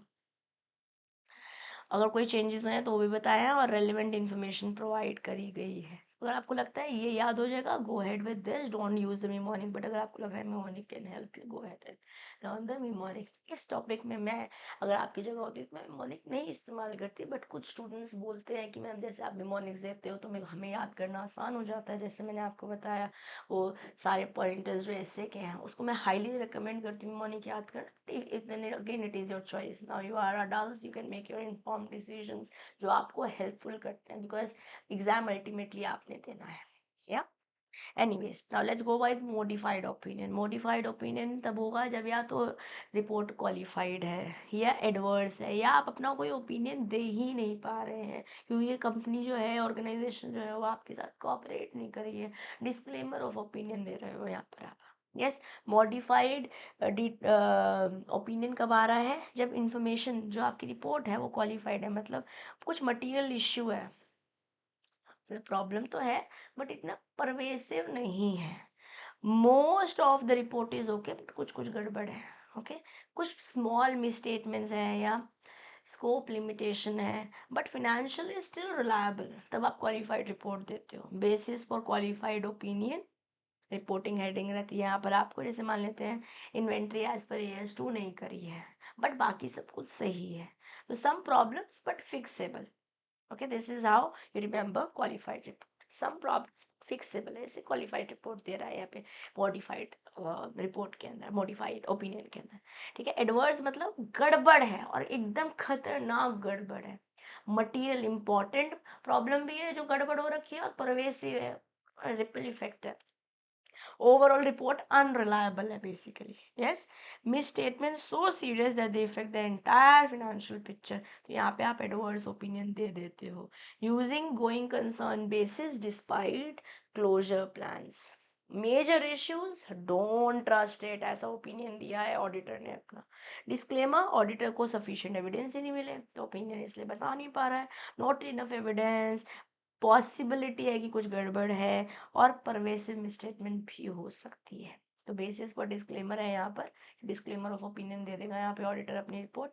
No access to branch audits और confirmation something is missing, the organisation is not cooperating and therefore disclaimer of opinion. तो बेसिकली 4 तरीके की रिपोर्ट्स बनती हैं। एक है अनक्वालिफाइड, क्लियर, सब बढ़िया है, वो तो अनमॉडिफाइड रिपोर्ट है। मॉडिफाइड में आपके पास है क्वालिफाइड, कुछ गड़बड़ है, मतलब कुछ चीज़ें गड़बड़ हो रखी है, बट ओवरऑल आप रिलाई कर सकते हो, है ना, फिक्सेबल है। एडवर्स तो मतलब नेगेटिव, बिल्कुल डेंजर है ये, okay. And disclaimer of opinion, organisation cooperate नहीं कर रही है, इन्फॉर्मेशन नहीं आ रही है, इसलिए मैं ओपिनियन दे नहीं पा रहा हूँ, देयर इज अ पॉसिबिलिटी की चीज़ें खराब हो, या एज ऑडिटर बता रहा है। तो मेमोरी ब्रांच बताते हैं अपन ने। मॉडिफाइड में अपन के पास क्वालिफाइड, एडवर्स, डिस्क्लेमर है। यहाँ पे मटेरियल तो है प्रॉब्लम, बट परवेसिव नहीं है। यहाँ पे मटेरियल भी है, परवेसिव भी है, और डिस्क्लेमर में तो क्या सफिशिएंट डेटा ही नहीं, इसलिए आप अपना ओपिनियन दे ही नहीं पा रहे हो as an auditor. Yes, so this is how you remember. If you want to go ahead with the mnemonics, go ahead. From my side, I've given you here. If you have availed the notes, बढ़िया, आपके पास सब कुछ है। अगर आपके पास आपने notes नहीं लिए, आप लिखना चाहें तो वीडियो को यहाँ पॉज कीजिए और आप लिख सकते हैं इस टेबल को अपने नोटबुक में। ओके, अब deciding on appropriate modified opinion, issue, quantity and doubt, कि आप देखिए कि प्रॉब्लम क्या है। मिस स्टेटमेंट है, एविडेंस नहीं है, कितना सीरियस है, मटेरियल है, परवेसिव है, या doubt, can the auditor still express an opinion. सारी बातचीत को मद्देनजर रखते हुए you give your opinion, right. So you identify the issue, see is there a misstatement या इश्यू, एविडेंस नहीं मिल पा रहा है। असेट्स क्या इम्पैक्ट हो रहे हैं, अगर इम्पैक्ट नहीं हो रहे हैं, मतलब मटेरियल तो है बट परवेसिव नहीं है, तो आप क्वालिफाइड ओपिनियन दे देते हो। मटेरियल भी है और परवेसिव भी है, तो आप एडवर्स नेगेटिव ओपिनियन देते हो। और जब सफिशिएंट इन्फॉर्मेशन नहीं है और लग रहा है कि कुछ गड़बड़ हो सकती है, तो वहाँ पे आप डिस्क्लेमर दे देते हो। कैसे चूज करोगे कि मोडिफाइड ओपिनियन है? अगर क्वालिफाइड ओपिनियन तब होगा जब मटेरियल इशू है बट लिमिटेड इन स्कोप है, जैसे हमने AS2 का एग्जांपल लिया, कुछ छोटी सी गड़बड़ हो रखी है। एडवर्स ओपिनियन, मटेरियल भी है, परवेसिव भी है, ओवरऑल फाइनेंशियल अनरिलायबल है। डिस्क्लेमर ओपिनियन तब देते हो जब आपका सफिशिएंट इन्फॉर्मेशन नहीं है और लग रहा है कि मटेरियल भी है, परवेसिव भी है, लॉन्ग टर्म में गड़बड़ हो सकती है, बट मैं ओपिनियन नहीं दे पा रहा हूँ, ओके। परवेसिवनेस कैसे आप असेस करते हो? अगर मिसस्टेटमेंट है, मतलब आपको पता चल रहा है कि गड़बड़ है, जैसे मैंने AS2 के बारे में बात करी, तो क्वालिफाइड ओपिनियन दे दोगे और एडवर्स नहीं दोगे। बट अगर सफिशिएंट एविडेंस ही नहीं है, तो क्वालिफाइड ओपिनियन तो हो सकता है इफ माइनर, बट अगर ज़्यादा है, परवेसिव हो सकता है मटीरियल, आपके पास एविडेंस नहीं, यहाँ पर एक ऑपरेट नहीं कर रही ऑर्गेनाइजेशन, डिस्क्लेमर ऑफ ओपिनियन दे देते हो। एक ही पॉइंटर को मैंने अलग अलग तरीके से आपको इंक्लूड करके दिया, क्योंकि मल्टीपल अटेम्प्ट्स में आपसे क्वेश्चन पूछा है, जैसे मैंने अभी आपको दिखाया भी। यू सी, देखो 2019 में आपसे क्वेश्चन पूछा डिस्क्लेमर और एडवर्स, या क्वालिफाइड रिपोर्ट के बारे में बात करी 2018 में आपसे। देखो ये तो पूछा हुआ, ये तो मैंने आपको बताया बहुत ही इम्पोर्टेंट है। The amazing owl bakes good kachoris making awesome onion samosas, ये तो बहुत ही इम्पोर्टेंट है, ओके। टाइटल एड्रेस ही सारी बातचीत, ओके। देन अनक्वालिफाइड रिपोर्ट पे इतना इम्पोर्टेंट है, types of report I can not express you in words कि कितना ज़्यादा इम्पोर्टेंट है, ओके। फिर से पूछ रखा है क्वालिफाइड एडवर्स, तो प्लीज़ इसको अच्छे से पढ़ के जाइएगा, इसलिए मैंने मल्टीपल टाइम्स आपको ये कंटेंट पढ़ाया भी, रिवाइज भी करा रही हूँ। अब बात करते हैं audit report with emphasis of matter and other matters paragraph. अब इसकी बहुत डिटेलिंग में नहीं जाऊंगी मैं, yes, but I still give an exposure to this topic, क्योंकि हम छोड़ के कुछ नहीं जाना चाहते हैं। तो यहाँ पे ऐसे 706 रिवाइज्ड 706 यूज होता है। एम्फोसिस ऑफ मैटर और अदर मैटर के बीच में पहले डिफरेंस समझ लेते हैं, थोड़े से बेसिक अंडरस्टैंडिंग ले लेते हैं। यस, क्या बोल रहे हैं हम? ये हाईलाइट करता है मैटर्स जो ऑलरेडी डिस्क्लोज हुए हैं फाइनेंशियल स्टेटमेंट में, बट इम्पॉर्टेंट है यूजर्स के लिए समझना, तो इसलिए एम्फसाइज कर रहे हैं। जैसे मैं कोई चीज़ कहती हूँ इतना इम्पोर्टेंट है, इतना इम्पोर्टेंट है, यहाँ मैं एम्फोसिस दे रही हूँ। ऐसे ही यहाँ पे ऑडिटर, वैसे तो फाइनेंशियल स्टेटमेंट में इस बारे में बातचीत हो गई है, बट ऑडिटर यहाँ पे एम्फसाइज कर रहा है, ओके। अदर मैटर्स क्या है? कम्युनिकेट मैटर्स जो कि फिनेंशियल स्टेटमेंट में बताए नहीं गए हैं बट इम्पॉर्टेंट है, क्रूशियल है कि ऑडिट रिपोर्ट में आने चाहिए और इन जनरल हो की अंडरस्टैंडिंग के लिए। व्हेन यूज्ड जब ओपिनियन जो है अनमोडिफाइड है तो एम्फोसिस ऑन मैटर करते हैं, क्योंकि सब कुछ सही है ना, ऑलरेडी फाइनेंशियल स्टेटमेंट में सब कुछ दे ही रखा है। मैटर इज नॉट की ऑडिट मैटर। अदर मैटर्स तब आता है जब ऑडिट में रेलेवेंट है, तो ऑडिटर की रिस्पॉन्सिबिलिटी है या रिपोर्ट में आना चाहिए, और लॉ ने मना नहीं किया। भाई मान लेते हैं कोई चीज़ कॉन्फिडेंशियल है तो आप उसके बारे में बातचीत नहीं करोगे ना as an auditor in the report. Okay, placement कैसे करोगे? एक स्पेशल सेक्शन होगा एम्फोसिस ऑफ मैटर, वहाँ पे इसके बारे में बातचीत कर दोगे, जो ऑलरेडी बैलेंस शीट में है बट आपके लिए इंपॉर्टेंट थी। सेपरेट सेक्शन ऐसे ही टाइटल होगा अदर मैटर्स के बारे में। यस, कंटेंट क्या होगा? रेफरेंस दोगे मैटर का, फिनेंशियल स्टेटमेंट में कैसे डिस्क्लोजर हो रखा है उसके बारे में बातचीत करोगे, क्लैरिफाई करोगे कि मेरा ओपिनियन इस बात से चेंज नहीं हुआ है, बिकॉज अनमोडिफाइड रिपोर्ट्स के लिए ये एम्फोसिस और मैटर इस्तेमाल करते हैं। ओके, मैटर एक्सप्लेन करोगे अदर मैटर में, रेलेवेंस बताओगे कि ऑडिट में मैंने इसका इस्तेमाल क्यों किया और मैं इस टाइटल के अंदर क्यों लिख रहा हूँ इसे। एग्जाम्पल जैसे कोई लिटिगेशन है जो अभी पता नहीं है क्या होगा, कोर्ट के से ऑर्डर आएगा ना उसके बारे में लिखना। फिनेंशियल्स में तो ऑलरेडी लिखा हुआ था, बट एज एन ऑडिटर मेरी रिस्पॉन्सिबिलिटी है कि मैं, क्योंकि इंपॉर्टेंट मैटर है इसलिए इसमें एम्फोसाइज करते हुए एक टाइटल के अंदर ये लिख रही हूँ या लिख रहा हूँ। ठीक है, मेजर सब्सिक्वेंट इवेंट्स फ्यूचर में क्या हो सकते हैं, अर्ली अडॉप्शन ऑफ स्टैंडर्ड्स, कुछ मेजर कैटोस्ट्रॉफिक मतलब खतरनाक, जिसका जो एकदम डिजास्ट्रस हो सकता है, दैट इज कैटोस्ट्रॉफी। ओके, अब अदर मैटर्स में क्या हो सकता है, जैसे reporting multiple financial statement sets, audit का स्कोप एक्सप्लेन कर सकते हो, डिस्ट्रीब्यूशन और यूज रिस्ट्रिक्शन बता सकते हो। बेसिकली फिनेंशियल स्टेटमेंट में नहीं है but then you want to talk about it under the heading other matters as an auditor, because that is required by the law, that comes under your responsibility as an auditor. It could be any of it. Yes. अब कैसे decide करोगे कि other emphasis on matter है या other matter है, कैसे decide करोगे? Is the matter disclose in financial statement बताना तो एम्फोसिस ही है ये। Yes, then it is considered as EOM. Is it crucial for the user but not a key audit matter? Yes, तो EOM paragraph में आप डाल दोगे। अगर ये फाइनेंशियल स्टेटमेंट नहीं बता रखा तो अदर मैटर में आएगा। क्या रेलिवेंट है ऑडिट को समझने के लिए, ऑडिटर की रिस्पॉन्सिबिलिटी है या रिपोर्ट में आना चाहिए? जी हाँ, तो उसे अदर पैराग्राफ में डाल देंगे। सिंपल सीधी बात, नो बकवास। Yes, if you want to use a mnemonic, यहाँ पे लिख लो eye on matter, outside matter. मैं मेमोनिक आपको रेकमेंड नहीं करूँगी, but again I am saying few students prefer mnemonics, you can use it. Okay, now checklist for UM paragraph: opinion does not need modification, not a key matter, disclosed in financial statements, clearly labeled under the section emphasis on matter, explicit statement जब modified report नहीं है। Checklist on other matter paragraph: disclose नहीं है financial statement में, relevant है, separate section में आप डाल दोगे अदर मैटर्स है सिमिलर हेडिंग के अंदर, और प्रोहिबिटेड नहीं होने चाहिए लॉ से या फिर रेगुलेशन से। Okay, now you have 5 illustrations that have been given to us in the book. Okay, so I have brought those for you. हमारे स्टडी मैट में दे रखे हैं पांचों पांचों। बात करते समझ में आ जाएगा कि अगर ऐसे क्वेश्चन एग्जाम में आते हैं तो हमें आंसर क्या देना है। ज़्यादातर ऐसे क्वेश्चन एमसीक्यू फॉर्मेट में आएंगे कि ऐसा ऐसा सिनेरियो बताइए कि कौन सी रिपोर्ट दोगे आप, या चलिए देखेंगे। Audit illustrations of auditors report with modification to opinion, appendix SA 705. Okay, provides a number of illustration on auditors report with modification to opinion as follows. Illustration 1: an auditor's report containing a qualified opinion to a material misstatement to financial statement.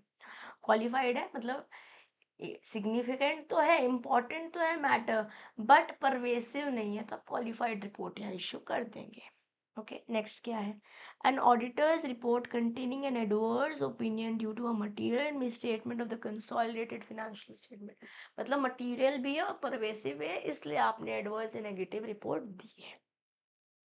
Illustration 3: an auditor's report containing a qualified opinion due to auditor's inability to obtain sufficient appropriate audit evidence regarding a foreign associate information है, इसलिए आप disclaimer of opinion दोगे। Okay, an auditor's report containing a disclaimer of opinion due to auditor's inability to obtain sufficient audit evidence about a single element of consolidated financial statement. कुछ एक चीज़ गड़बड़ है, कोई एक चीज़ है मतलब मटेरियल है बट उसका परवेसिव इफेक्ट नहीं है तो अगेन क्वालिफाइड ही दोगे आप. Yes, an auditor's report containing a disclaimer of opinion due to auditor's inability to obtain sufficient evidence report about multiple elements of the financial statements. Again, you'll give disclaimer. या तो मैंने पहले बोला qualified, फिर बोला adverse, फिर बोला qualified, फिर बोला डिस्क्लेमर, फिर बोला डिस्क्लेमर. या I hope this is good. And अगर आप मतलब मैंने पॉलिसी को यहाँ पे मैच करके आपको दे दिया, पढ़ लीजिएगा एक बारी. अब चलते रहे हम यूनिट 7.5 7.6 छोटा सा फटाफट से फिनिश करेंगे. Internal financial control, legal responsibility of internal financial control. मतलब अंदर जो लोग काम कर रहे हैं वो कितना सही चल रहा है, मतलब क्या हायरार्की फॉलो हो रही है. अगर 50,000 रुपये तक की ट्रांजैक्शन है, किसी बंदे को अथॉरिटी दे रखी है, उसी को फॉलो हो रहा है. पता चल रहा है कि 50,000 के ऊपर की ट्रांजैक्शन मिस्टर वाई को करनी थी बट मिस्टर एक्स से फटाफट से करा के चल दिया, इसका मतलब इंटरनल कंट्रोल वीक है.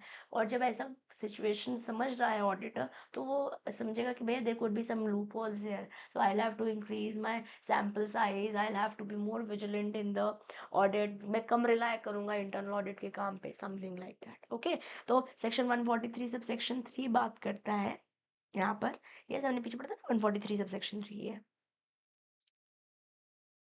लेट मी शो यू 42 43 2 3 4 5 12 सारे पढ़े थे अभी अभी हमने, है ना. या ऑडिटर की क्या रिस्पॉन्सिबिलिटी है, डायरेक्टर की क्या कंपनी की क्या रिस्पॉन्सिबिलिटी है, सारी बातचीत हमने देखी थी. Ensure completeness of financial records and compliance, हमने इसको यहाँ ज़्यादा अच्छे से याद कर लिया था. या तो section 143 sub section 3, section 140 and let me just take you 3 subsection 3. Companies act का ऑडिटर बेसिकली चेक कर रहा है आपके क्या इंटरनल फिनेंशियल कंट्रोल पे बातचीत कर रहा है. रिमेम्बर, डायरेक्टर की क्वालिफिकेशन पे बात कर रहा है, फिनेंशियल स्टेटमेंट्स पे बात कर रहा है, एएस पे बात कर रहा है. तो report weather company has adequate internal financial control and assess operating efficiency. Auditor एक करता है, ठीक है. Board of directors rule 8 companies act का देखता है कि इंटरनल फिनेंशियल एडिक्वेसी है क्या बोर्ड की रिपोर्ट में भी, क्योंकि अब इंटरनल फिनेंशियल कंट्रोल हम जानना चाह रहे हैं कितना strong. Auditor financial year post 1 अप्रैल 2025 इवेल्युएट करता है, रिपोर्ट करता है कि इंटरनल फिनेंशियल कंट्रोल कितना इफेक्टिव है. इसके बारे में भी ऑडिटर बात करता है. और the reasons I just mention that how much can you rely, how deep will you have to go in the audit when you are conducting your audit, or what did you do, because now audit तो कर चुके हो तभी तो report बना रहे हो. या डेफिनेशन एंड कंपोनेंट समझते हैं. इंटरनल फिनेंशियल कंट्रोल इंश्योर करता है ऑर्डरली ऑपरेशन की, जो काम जैसे होना चाहिए वैसे ही हो रहा है, आपने कंपनी की सारी पॉलिसीज को फॉलो किया है और फिनेंशियल रिकॉर्ड्स एक्यूरेट है इसके बेसिस पे as per section 143 sub section 3. Okay, plus you will be also able to safeguard the assets when internal financial control is being followed properly. Yes, इससे अगर कोई फ्रॉड हो रहा है पहली बात तो उसे प्रिवेंट ही कर लेंगे, अगर हो रहा है तो उसे डिटेक्ट कर पाएंगे, टाइमली रिलायबल रिपोर्ट्स बन पाती है ऐसे.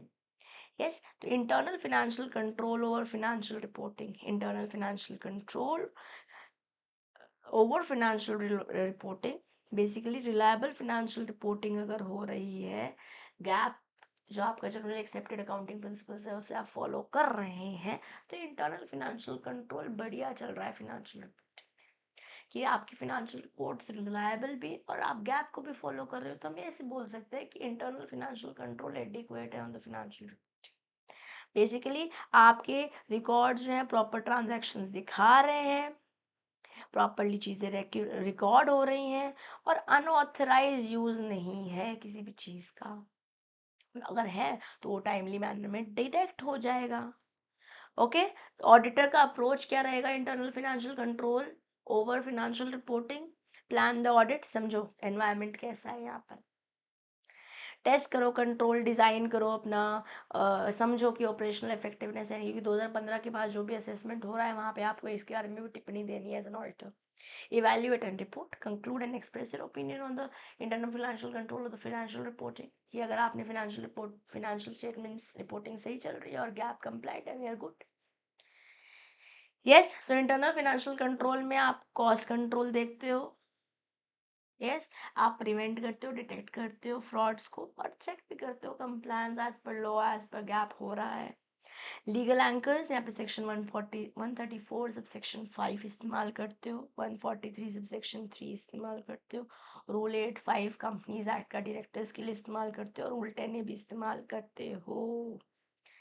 यस, तो ये रूल्स आपके लिए इम्पॉर्टेंट है. 85 डायरेक्टर्स के लिए, 10A 2015 के बाद से वाला फाइनेंशियल ईयर है जहाँ पे आपको कमेंट देना है एज एन ऑडिटर कि इंटरनल फाइनेंशियल कंट्रोल कितना इफेक्टिव है. थोड़ा सा ऊपर कर देती हूँ ताकि आप देख पाए. ठीक है, चलो प्रैक्टिकल एप्लीकेशन. आप आइडेंटिफाई कर पाते हो रिस्क, ऑडिट परफॉर्म करते हो समझ के कि भैया कितना स्ट्रांग है, and then you know plan your audit, make the steps and ensure financial reporting also. Okay, so consolidated financial statements internal financial control apply करता है under companies act 2013. Interim financial statements वो quarterly भी हो सकती है, half yearly भी हो सकती हैं. Internal financial control not required under SEBI और आरबीआई, बट यहाँ पर रिक्वायर्ड है. कंसोलिडेटेड फाइनेंशियल स्टेटमेंट पे आईएफसी अप्लाई करता है, बट इंटरिम पे चाहे वो क्वार्टरली हो चाहे हाफ ईयरली, वहाँ पे अप्लाई नहीं करता है. I want you guys to just take a note of this 6 point. ऐसे बहुत इंपॉर्टेंट नहीं है, आउट ऑफ द वर्ल्ड मैंने कोई बात नहीं करी, छोटी सी बात है, बट प्रोसेस ज़रूर करनी चाहिए कि अगर थोड़ा सा ट्रिकी क्वेश्चन आता है या आपको लगता है कि आंसर लिखते हुए पॉइंट लिखना चाहिए तो लिखेंगे. ओके, तो लिखेंगे. अभी इस चैप्टर से कैसे क्वेश्चंस बनते हैं आइए ये भी देख लेते हैं.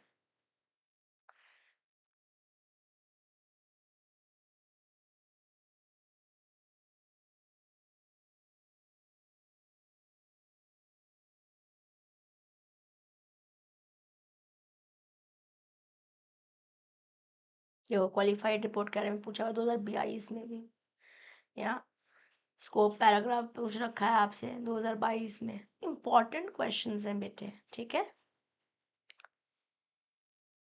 ये तो बिल्कुल आपको 100% लिख के मुझे भेजना भी है. Yes, audit report audit certificate के बीच में difference, qualified audit report adverse भी रिपोर्ट के बीच में डिफरेंसेस पूछ रखे हैं. सो इफ़ यू सी बहुत क्वेश्चन आ नहीं रखे हैं इस टॉपिक से, कोई एक आध टॉपिक बनता भी हमने पढ़ लिया है. और जो just a moment, okay, I wanted to check something.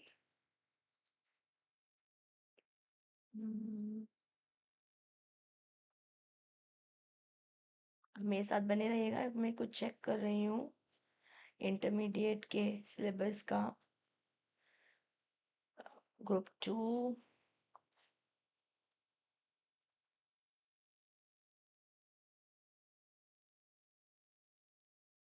हाँ. सो बेसिकली ना हमारा NFRA रह गया है, नेशनल फाइनेंशियल रिपोर्टिंग अथॉरिटी के बारे में पढ़ना रह गया है. तो इसको मैं एक छोटी सी वीडियो में आपको नेक्स्ट सेशन में देती हूँ. Yes, this is what I was thinking कि यहाँ पर तो मैं देख रही हूँ कि NFRA है, बट NFRA के हमने बात करी हुई नहीं है. So I just bring it to you.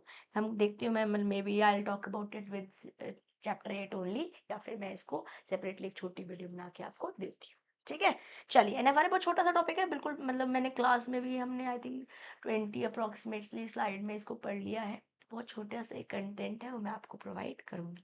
Okay, अभी मैं आपसे ले रही हूँ अलविदा. I hope you had a great understanding session. Revise ज़रूर कीजिएगा. अगर आपके पास आपने नोट्स ऑलरेडी ले लिए हैं, नथिंग लाइक इट, फिर तो बहुत ही बढ़िया है. अगर नोट्स नहीं लिए हैं तो अपने नोट्स ज़रूर बनाइएगा ताकि आप रिवाइज कर पाएँ. अब आपके साथ मैंने क्वेश्चन जो एग्जाम में पूछ गए हैं उनका एक्सपोजर तो मैंने आपको दिया ही है. आने वाले सेशंस में एक बार में कंप्लीट कर लेते हैं अपना पूरा सिलेबस फास्ट ट्रैक में. I will also try to give exposure to variety of questions that have been asked in our study mat. Okay, अभी मैं आपसे ले रही हूँ अलविदा. मिलूंगी नेक्स्ट सेशन में. Till then keep learning, keep growing. This is your friend teacher CM Vidisha was signing off. Bye bye.